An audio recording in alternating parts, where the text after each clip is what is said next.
ጤና ይስጥልኝ ክቡራን አድማጮቼ፣ የሰዓቱን መረጃዎች ወደ እናንተ አደርሳለሁ። በሀገር ውስጥ ጀምራለሁ። የቀድሞው የኢትዮጵያ እስልምና ጉዳዮች ምክር ቤት ፕሬዝዳንት ተቀዳሚ ሙፍቲ ሀጂ ኡመር ኢድሪስ ባደረባቸው ህመም በሕክምና ሲረዱ ቆይተው ጥቅምት 9 እሁድ ዕለት 2018 ዓ.ም አርፈዋል። ከኢትዮጵያ ሃይማኖት መሪዎች መካከል በተለያዩ እምነት ተከታዮች ዘንድ ተወዳጅነትና ተከባሪነት ያተረፉት የሀጂ ሙፍቲ ኡመር ህልፈት ከተሰማ በኋላ በማህበራዊ ሚዲያዎች ላይ የሀዘን መግለጫዎች በስፋት እየተጋሩ ነው። ጠቅላይ ሚኒስትር አብይ አህመድ፣ ፕሬዝዳንት ታዬ አጽቀሥላሴ፣ ከንቲባ አዳነች አቤቤና ሌሎች ከፍተኛ የመንግስት ባለስልጣናትን በሃይማኖት አባቱ ሞት የተሰማቸውን ሀዘን እየገለጹ ነው። የኢትዮጵያ ኦርቶዶክስ ተዋሕዶ ቤተክርስቲያን በተቀዳሚ ሙፍቲ ሀጂ ኡመር ኢድሪስ ህልፈት የተሰማትን ሀዘን ገልጻለች። ተቀዳሚ ሙፍቲ ሀጂ ኡመር ኢድሪስ የተወለዱት ግንቦት 29 1929 ዓ.ም በወቅቱ አጠራር ወሎ በሚባለው ክፍለ ሀገር ነው። ሌላው መረጃ ዩክሬን ለሩሲያ ግዛት አሳልፋ መስጠት እንዳለባት ፕሬዚዳንት ዶናልድ ትራምፕ ፍንጭ ሰጥተዋል። ረዥም ጊዜ የወሰደው ጦርነት ሲጠናቀቅ ኪየቭ ለሞስኮ የተወሰነ ሀብት መስጠት እንደሚጠበቅባት ግምት ውስጥ መቀመጥ ያለበት ጉዳይ ነው ብለዋል ዶናልድ ጄ ትራምፕ። ሪፐብሊካኑ ከፎክስ ኒውስ ጋር በነበራቸው ቆይታ ለተነሳላቸው ጥያቄ ምላሽ ሲሰጡ ሩሲያ ግስጋሴ ላይ እስከሆነች የተወሰነ ነገር ማግኘት እንዳለባት ታምናለች ነው ያሉት። ፕሬዚዳንት ቭላዲሚር ፑቲን የተወሰነ ሀብት ይወስዳሉ፣ ተፋልመዋልም፣ እናም ብዙ ንብረትም አለው፣ ብዙ ሀብቶች አሸንፈዋል ለማለትም ነው በሚል ትራምፕ ሀሳብ ሰንዝረዋል። ፕሬዚዳንቱ አሁንም ቢሆን ለዩክሬን ቶማሃውክ ሚሳይል ለመስጠት እያሰቡ እንደሆነም ተናግረዋል። በእርግጥ ያለን የጦር መሳሪያ ሁሉን ለዩክሬን መስጠት አንፈልግም፣ አሜሪካን የሚጎዳ ስለሆነ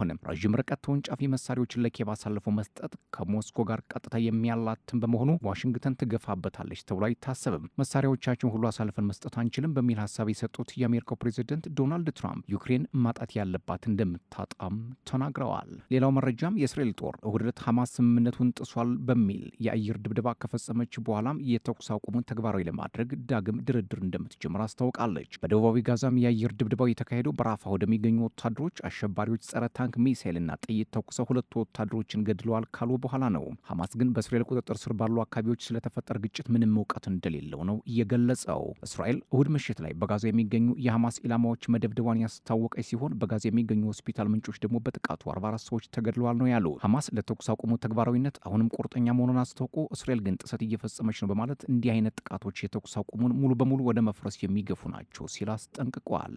ሌላው መረጃ አንድ የጭነት አውሮፕላን ሰኞ ዕለት በሆንግ ኮንግ ዓለም አቀፍ አውሮፕላን ማረፊያ ከመንደርደሪያ አስፓልት ተንሸራቶ በመውጣት ባህር ውስጥ በመግባቱ 2 ሰራተኞች መሞታቸውን የተሰማው የኤሚሬትስ አውሮፕላን የሆነውና ከዱባይ ተነስቶ ሆንግ ኮንግ የደረሰው የበረራ ቁጥር ኤኬ 9788 ከመንደርደሪያው ላይ ተንሸራቶ ከአውሮፕላን ማረፊያው መኪና ጋር መጋጨቱ ነው የተገለጸው።